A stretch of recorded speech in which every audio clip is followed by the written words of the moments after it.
Electrical impulses muscle stimulations क्यों इतनी ज़रूरी हैं स्ट्रोक रिकवरी में। Welcome to our YouTube channel. देखें, जो स्ट्रोक के बाद आपकी जो नर्व्स हैं वो वीक हो जाती हैं, आपके मसल्स को प्रॉपर करंट और सिग्नल नहीं मिल रहे होते। उससे क्या होता है कि आपके जो न्यूरल पाथवे हैं वो वीक हो जाते हैं, आपका हाथ बेसूद हो जाएगा, उसकी मूवमेंट नहीं होगी। तो उसके अंदर क्या है कि आपका हाथ अकड़ कर अपने बॉडी के अंदर घुसना शुरू हो जाएगा। एक ख़ास किस्म का पैटर्न बनाता है स्ट्रोक का, जो अफेक्टेड बाजू होता है उसके अंदर वो अंदर की तरफ मुड़ना शुरू हो जाता है। तो उसको हमें बेहतर करने के लिए इनको इलेक्ट्रिकल स्टिमुलेशंस देनी पड़ती हैं मसल्स को। जब हम किसी भी मसल्स के अंदर इलेक्ट्रिकल इम्पल्सिस भेजते हैं, स्टिमुलेशन भेजते हैं, उससे क्या होता है कि पैरालाइज मसल जो होते हैं उसकी मूवमेंट होती है। देखिए, अब ये मसल खुद से मूवमेंट नहीं कर रहे, इनकी ज़ीरो मूवमेंट है, और हमने इसमें क्या करना है कि इन पैरालाइज मसल्स को मूव करवाना है। वो किस तरह मूव होंगे? स्टिमुलेशंस के ज़रिए। पहले इनको हमने जो है वो EMS और टेंस थेरेपी दी। अब हम इनको DL2 यानी कि फेराडिक और गैल्वानिक करंट का जो कम्बिनेशन होता है वो इनको दे रहे हैं। बेसिकली वो स्ट्रॉन्ग टाइप ऑफ सर्ज होता है करंट का जो हम दे रहे हैं। तो पहले वो देखिए कि मसल्स इस हद तक रिलैक्स थे कि उनको अब पेन होता है। तो स्टार्ट में पेशेंट को थोड़ा सा पेन होता है क्योंकि उनकी नर्व्स और मसल्स बिल्कुल बेसूद होते हैं। उसके बाद क्या है कि हम वो मसल्स को स्टिमुलेट करते हैं, एक्टिव करते हैं और रिवायर करते हैं उनके न्यूरल कनेक्शंस को। हमारी कोशिश ये होती है कि यहाँ से जो न्यूरल पाथवे के कनेक्शन ख़त्म हो गए हैं, रुक गए हैं, उनको हम दोबारा से बहाल करने की कोशिश करें। Basically it's all about neuroplasticity. एक ऐसी कंडीशन या ऐसा फिनोमिना होता है जिसके अंदर हम आप कोशिश करते हैं कि आपके जो न्यूरल कनेक्शन यहाँ के हैं वो वापस हो जाएं, वो रिवायर कर जाएं, वो या दोबारा रीग्रो करने की कोशिश करें।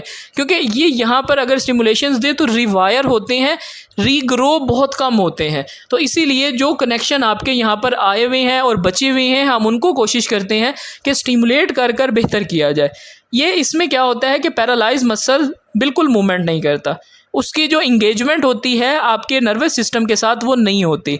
अब हम क्या करते हैं, एक्टिवेट करते हैं पैरालाइज मसल को और इंगेज करते हैं उसे नर्वस सिस्टम के साथ, यानी कि आपका जो दिमाग का सिस्टम है उसके साथ हम उसको इंगेज करने की कोशिश करते हैं।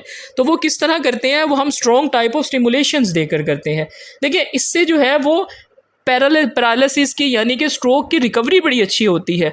और उसके बाद क्या है कि जब हम एक्सरसाइजेस करवाते हैं तब उस पैटर्न को ब्रेन के साथ एक लिंक बनता है और जो ब्रेन है वो उसको याद करता है। देखें, जब एक मसल पैरालाइज है, वो मूवमेंट नहीं कर रहा, उसको आप कितनी देर तक खुद से एक्सरसाइज करवा लेंगे? जब तक आप उसके कनेक्शंस बहाल नहीं करेंगे, जब तक आप उनके ऊपर कोशिश नहीं करेंगे कि उनका जो कंट्रोल है वो बेहतर हो। देखिए, जब हम इनको स्टिमुलेट कर रहे हैं तो इनका मसल्स, अब देखें, पैसिवली यानी कि बाहर से कोई चीज़ लगाने से जब हरकत कर रहा है तो उससे जो है वो इम्प्रूव होगी इनकी ब्लड सर्कुलेशन। जब वो ब्लड सर्कुलेशन इम्प्रूव होगी वो मसल फाइबर में ताकत पैदा करेगी। देखिए, आपके गोश्त के जो रेशे होते हैं उनको भी ताकत चाहिए होती है, उन्हें भी सिग्नल्स चाहिए होते हैं, क्योंकि गोश्त को कमांड करने के लिए मसल को जब कमांड करते हैं तो वो नर्व करती है कि आप मूव करें, कॉन्ट्रैक्ट करें, इकट्ठे हों, सीधे हों। क्योंकि जब हमने किसी चीज़ को इकट्ठा करना है तो मसल, वो नर्व जो है वो आपके मसल को सिग्नल देती है, कमांड देती है, ऑर्डर करती है कि आप इकट्ठे हो जाएं। वो इकट्ठा हो जाता है, हम कोई चीज़ उठा लेते हैं, वो फिर कमांड करती है कि आप सीधे कर दें हाथ को, वो फिर हाथ सीधा हो जाता है, खुल जाता है, तो आप वो चीज़ छोड़ देते हैं या उठाकर रख देते हैं। तो ये सारा प्रॉपर होता है आपका स्टिमुलेशंस के साथ। तो उसके अंदर क्या है कि जब आपके मसल्स, फाइबर और नर्व्स जो हैं उनको थोड़ी सी ज़रा एक सर्ज करंट जाएगा कि वो बेहतर हो। उसके बाद जब ब्लड सर्कुलेशन अच्छी होगी तो आपका मसल हील करेगा, आपका मसल जो है वो उस ताकत को फील करेगा। देखें, आपके जो हम अब बॉडी के जो मसल्स हैं ना, उसके अंदर हमने क्या करना है कि हमने आपको ऐसी एक्टिविटीज़ करवानी है जिसमें आप लर्न करें कि आपने किस तरह से अब मूवमेंट करनी है। मीन के आपको हम बताते हैं कि आपने अब इस चीज़ को इस तरह से एडजस्ट करना है। देखिए, इसमें जो है वो आपको हमने गाइड करना होता है कि आप अपने हाथ की, बाजू की और अपनी डेली एक्टिविटीज़ में किस तरह मूवमेंट करें। देखिए कुछ प्रॉब्लम्स जो इसके अंदर आती हैं स्टिफनेस फेज़ में, उसमें ये होता है कि आपके मसल स्टिफ हो जाते हैं। एक स्पास्टिक पैटर्न, ये देख रही हैं स्पास्टिक पैटर्न ये होता है। अब देखिए जब मैं इसको स्टिमुलेट कर रहा हूँ तो ये हाथ आगे से कैसे उठ रहा है, अब मैंने जब छोड़ दिया तो वो गिर गया है। मीन के ये मसल बहुत हद तक कमज़ोर है, पैरालिसिस में है, इसको सिग्नल नहीं मिल रहा जिसकी वजह से ये अकड़ता जा रहा है। उसके बाद क्या है कि आपको मूवमेंट और बैलेंस वगैरह में प्रॉब्लम होती है। आप जो सिंपल एक्सरसाइजेज हैं उसको भी सही तरह से नहीं कर सकते। तो हम जो है वो आहिस्ता आहिस्ता इनकी एबिलिटीज़ के अकॉर्डिंग इनका एक्सरसाइज प्लान डिज़ाइन करते हैं। उससे पहले हमने उन मसल्स को रेडी करना होता है। जब मसल्स रेडी होंगे तब आप उस चीज़ को अच्छे से कर सकेंगे। जब मसल्स में ही आपकी कनेक्शन नहीं है, आप उसको नहीं सही तरह से कर सकते, क्योंकि आपकी जो नर्व्स हैं उन्हीं ने सारे मैसेज कन्वे करने होते हैं आपके ब्रेन और आपकी पार्ट ऑफ द बॉडी के साथ। जब हम कोई भी काम करते हैं तो ब्रेन से सिग्नल आता है, तब वो मूवमेंट होती है। तो उसकी मूवमेंट जो है बेहतर करने के लिए हमें जो है वो स्ट्रॉन्ग स्टिमुलेशन दी जाती हैं। स्ट्रॉन्ग स्टिमुलेशन से ही आपके पट्टे चलना शुरू होते हैं, आपके पट्टों में करंट पैदा होता है।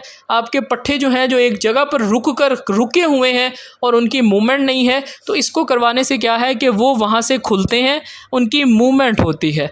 सो ये चीज़ें प्रॉपर जो हैं ये आप लोगों को गाइड भी मैं साथ साथ इसलिए करता हूँ कि आप अपने ट्रीटमेंट को समझें, उसके बाद अपना ट्रीटमेंट लें। खाली वर्जिशें करते रहें सारा दिन, मतलब बैठे हुए आप अपनी टांगों को चलाते रहें, बाजू को चलाते रहें, उसका कोई फ़ायदा नहीं है जब तक कि आपके मसल्स में करंट नहीं डेवलप होगा। अब देखिए कि इनके हम कंप्लीट पैटर्न्स में, इनके हाथ में, हर जगह इनको जो है वो पूरी फोर आर्म पे इनको स्टिमुलेट कर रहे हैं। ये देखिए जैसे ही हम स्टिमुलेशंस देते हैं इनके मसल रिस्पॉन्स करते हैं। यही मसल टोन जो है हमने डेवलप करवानी है। मसल टोन क्या होती है, आपके मसल्स की एक्टिवनेस कि वो अलर्ट हैं। जब वो अलर्ट नहीं होते तो वो हरकत नहीं करते। Thank you so much for watching. Please like share and subscribe कर दिया करें।